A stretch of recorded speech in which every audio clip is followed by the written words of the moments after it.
Hi everyone, it's Shane from Hanlan's for another Maintenance Monday. Today we're going to talk about tillage maintenance, specifically air seeder. We've got a bunch of tillage equipment behind us, but what we want you to do is when you dig that stuff out, some of you probably already have, dig it out, start checking your hoses, check your hydraulic lines. With the precision drills, there's a lot of hydraulic hoses and a lot of fittings, so maybe run that thing up and down half a dozen times, check for leaks, replace hoses that are leaking, check your packer wheels and your packer wheel bearings, go through with a wrench and tighten up each of the nuts on the shanks.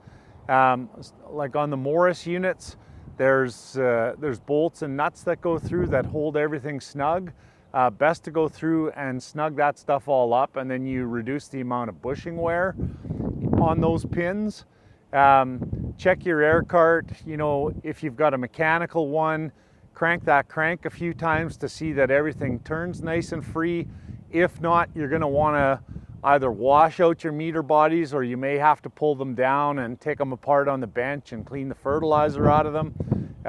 But just go through and give it a good general check. A lot of times some electrical contact cleaner in some of those connections help out, just eliminates spots where some moisture might have got in there through the season last year and then sat and caused a little corrosion. So get a can of electrical contact cleaner from your local parts store, spray it in there, clean them out, put them together, and then again fire up your monitors and make sure that all of that stuff comes to life, because it's been 12 months since you used that. Hopefully that helps you out. Thanks for watching.